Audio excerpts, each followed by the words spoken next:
I know what you're thinking. Oh Jamie, I'm so glad that you are becoming an art channel. Well, don't be. Because here we have a backpack and that's what we're going to be talking about today.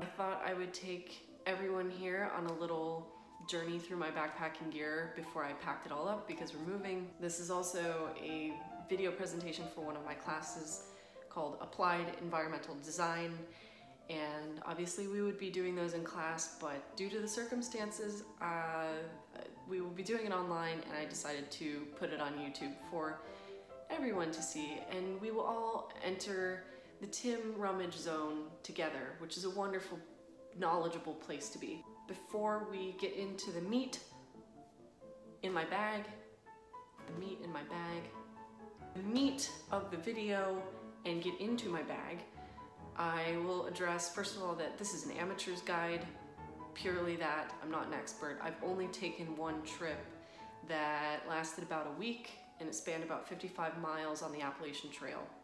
Second thing is that I'm a middleweight packer, which means basically that I took my body weight, which was about 130, and you take 20% of that.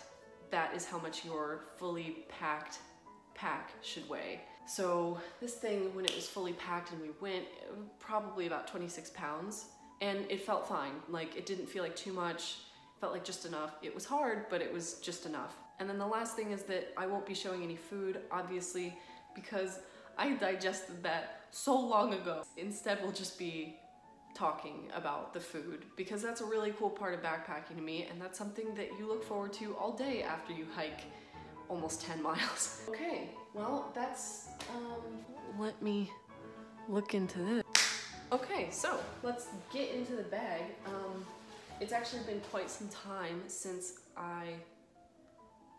the final thing is that this is an expensive hobby.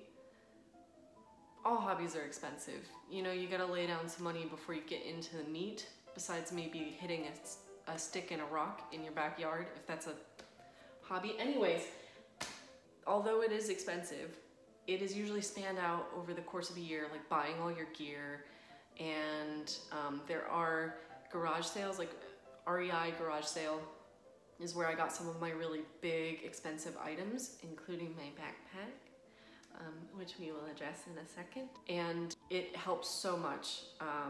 So all in all, the price for everything, including food, was probably about $1,500. Maybe less. But again, spanned out over the course of a year, it wasn't that bad. And you have it for the rest of your life, or at least most of it, you know? As long as it's high quality stuff, you will be able to use it and backpack many, many times using the same stuff. So, speaking of which, this is Big Blue, and she and I were meant to be, because I found her at the REI garage sale about 2 years ago. She is an 80-liter bag, so she's massive. Like, she's a chonker, and honestly, I don't even think I needed this much space. Maybe I needed a 50-liter bag, but at the REI garage sale, it's kind of like a free-for-all. Like, if you see it, grab it, and I did. I saw her, I locked onto her, I slapped her on my back. I asked the guy next to me, like, does this look right? And he's like, so we'll look at her real quick. She's got a hat. This is her hat. This is how you open her. And when you take her hat off, you can just see she's got kind of this cinched moment, and you just go like that to open her up, and that to close her again. I'm not going to go into the backpack too much because I have a lot of things to show, but it's just really cool. I think it's an ergonomic design because it has an internal frame. Obviously, external frame backpacks were probably kind of discontinued in the 90s, but it supports your, it kind of molds to the shape of your back, so it's more comfortable, and when it's on, you can see it puts most of the weight on your hips rather than your shoulders, so you're not lugging this heavy thing around, and it feels more like it's a part of your body rather than something that's just on your back. Okay, oh boy. So this is It feels a lot like a Mary Poppins bag because it seems kind of endless. And we're just gonna start pulling things out and then we'll address them one at a time. And here we have a bottom compartment that is kind of where I shove my tent and my sleeping bag. Here's my sleeping bag. This is her. And you can see that the bag itself has a lot of little wingding things to hook items onto. And this is my sort of like chamois towel. It dries quicker than a normal one, and it comes with this mesh bag so that you can use it in the morning or night or whatever. Then it's kind of wet, you squeeze it out, you put it in this bag, which is mesh. Can't really tell, but that way when you're hiking during the day, it can dry out while still being folded up in a small place. It smells fine. It actually, I expected it to smell bad for some reason, but it smells just fine. I have a compass, a whistle. I think I didn't even have that when I was backpacking. My mom gave me that afterwards and I added it on, but it's really useful. You should always have a compass. Okay, and before we move away from the actual pack itself, it's got this awesome compartment made for your water. And, oh my gosh, here it is right here. Sorry, it's a little dark. It's got a little, see? This is where you put your water bladder, which we'll go into more, but this is the water bladder. She's cute. She can hold 3 liters and she is heavy, but it is the closest thing to your back that possibly can be, which is good because you want your heavier things closer to your body so that you're not like, you know, falling backwards with the weight kind of unevenly distributed. And the way she works is, sorry everything is she. You plug in this tube here, which I won't do right now. You got your water in there, and then you got your little sucky tubey, and you bite it, and it opens up the valve, and you suck. So if you don't bite that valve, no water will come out. So it's like almost like suction.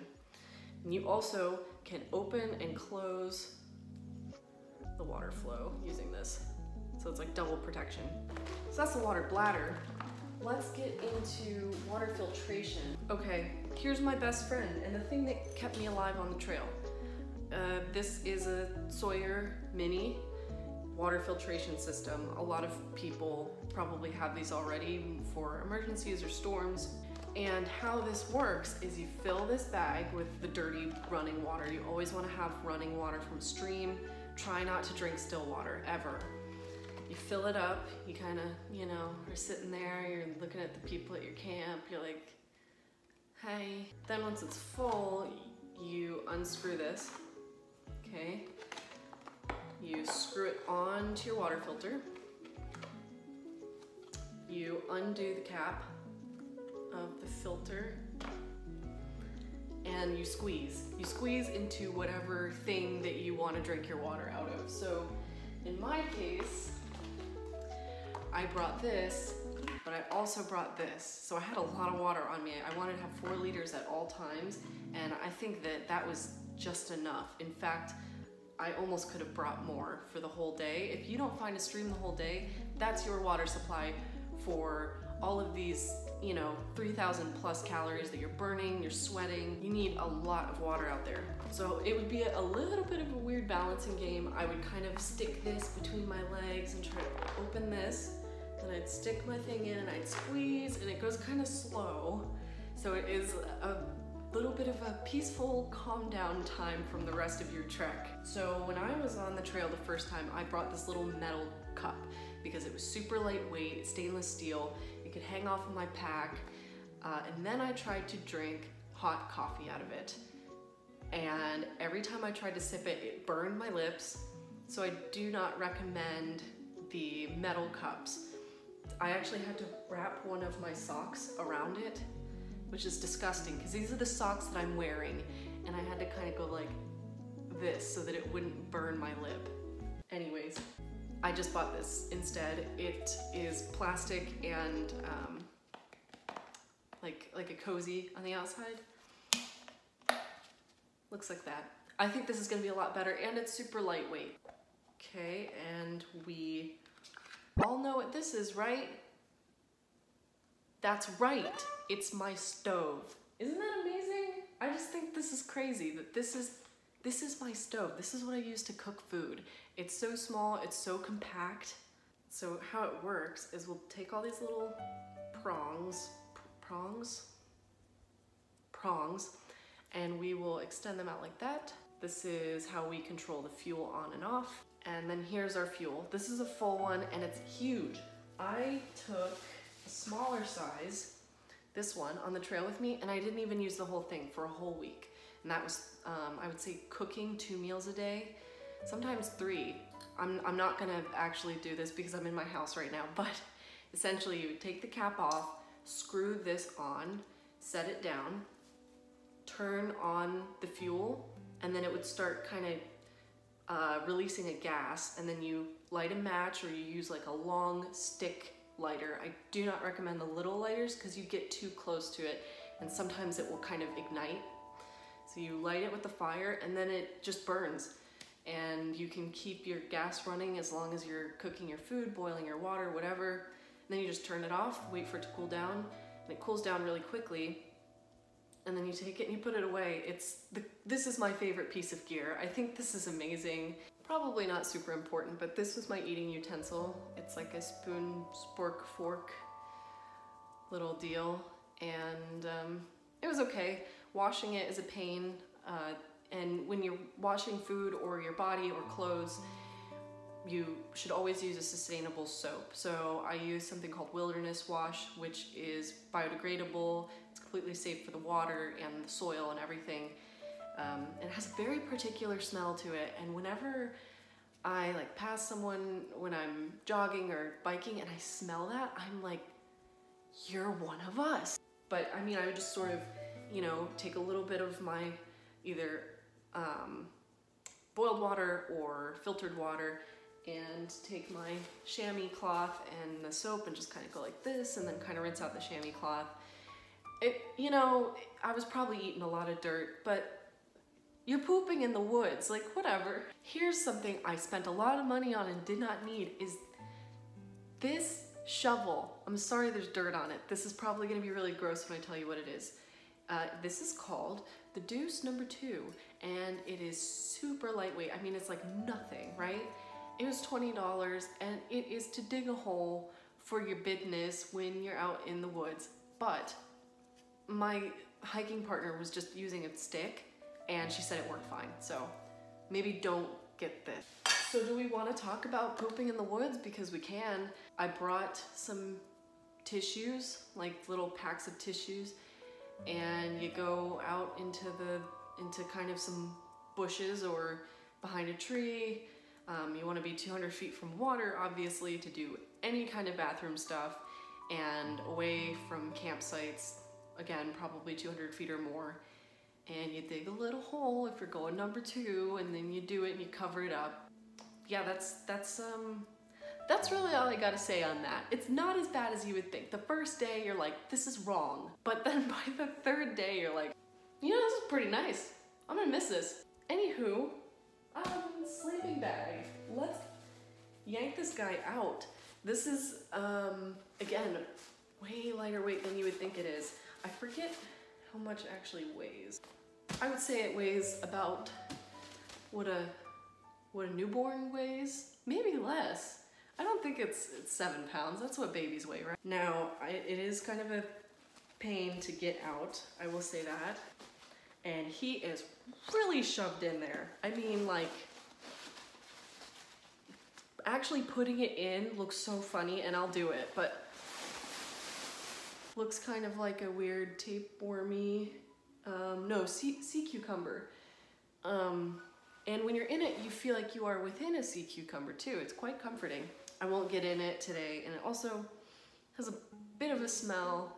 Probably my fault, it was a little damp when I shoved it back in there, but now that I've pulled it all the way out and you've seen it, let's shove it all the way back in. This is gonna be This is great to watch. There's kind of a science to it, kind of not. Hey, okay, we're doing pretty good. Uh-oh. Oh man. Look at this, expert. I still got it. I have to admit though, I am sweating a little bit. There we go. All back in his chrysalis. Another thing that I have but won't pull all the way out is my tent. Here is my entire tent. Isn't that so cool? I just think that's amazing. Guys, I think it literally weighs less than 2 pounds. And obviously these are the stakes. This is the actual tarp. That's him. Yeah, I love this guy. This was another REI garage sale find that, sorry, I'm out of breath from putting that sleeping bag in there. This was an REI garage sale find that it was like the newest, nicest backpacking tent, but the person had returned it because it had a little tiny hole in the tarp near one of the pole attachments. And I was like, I don't care. It wasn't anything that could allow bugs to get in, and it wasn't on the outside tarp, it was the inside tent tarp. So I got it for an incredible price for literally the lightest weight, newest, fanciest, sleekest, sexiest tent out there in the backpacking world. This is just a poncho. It proved very useful, obviously for rain. You put it over everything, including your backpack, or sometimes I would use it to sit on if the ground was a little bit wet. Oh, I can't believe I forgot this. This is really important, and again, one of my favorite items. This is my sleeping pad. I know some people have blow-up ones.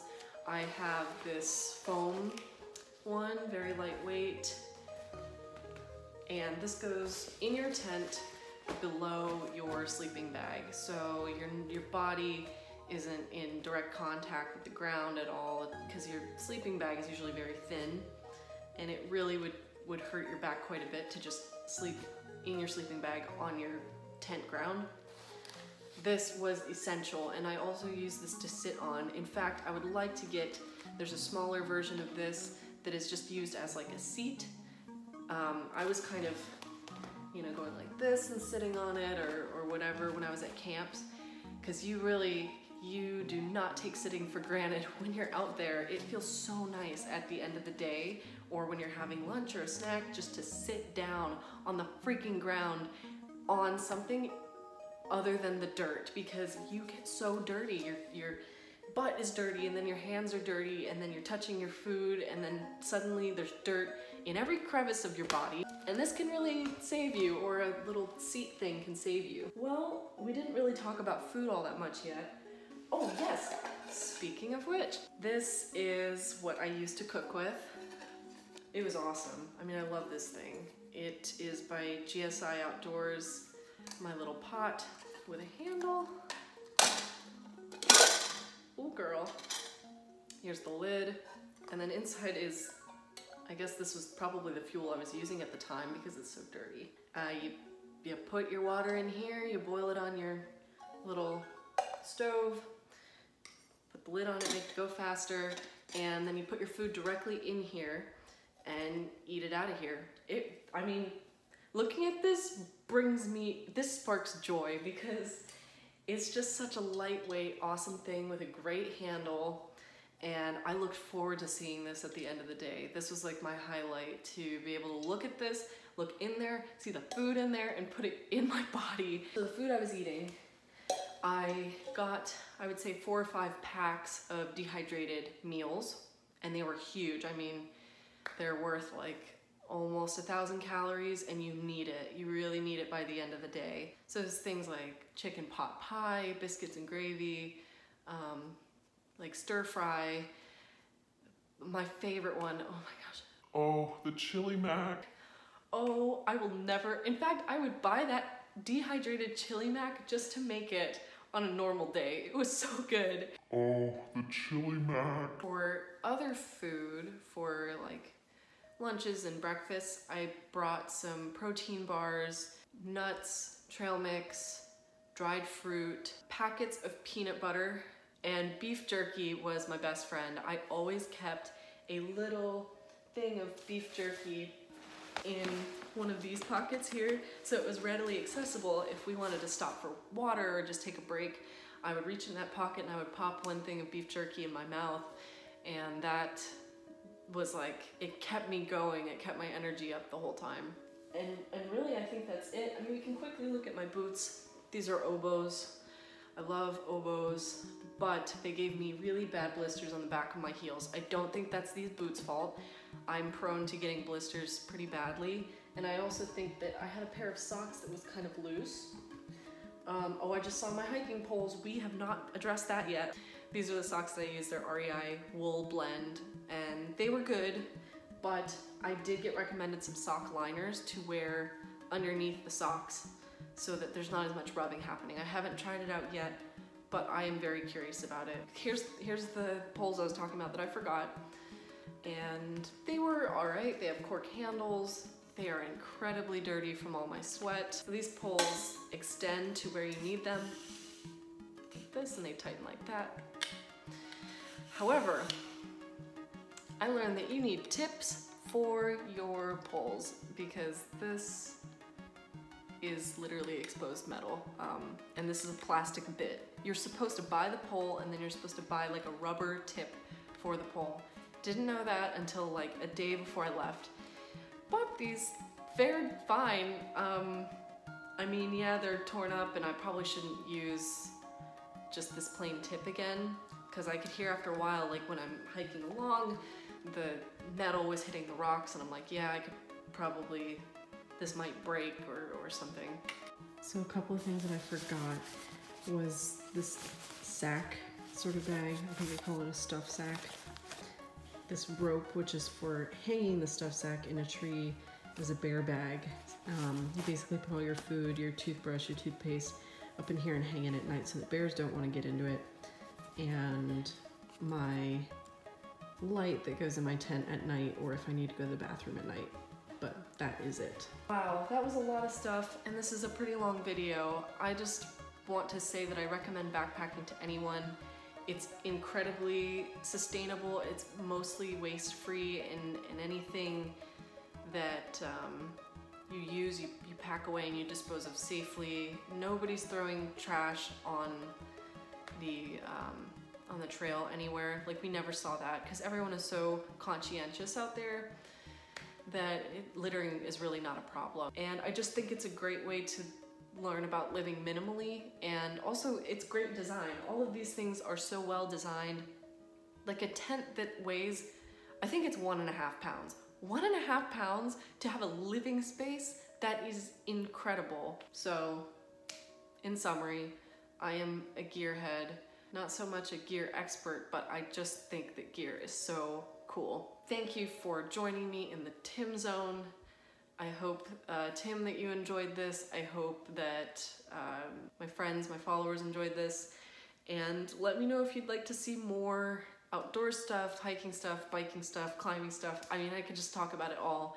Or we can go back to art, because that makes a lot of sense. Maybe we'll do a little bit of both. Stay safe, try backpacking, stand Big Blue.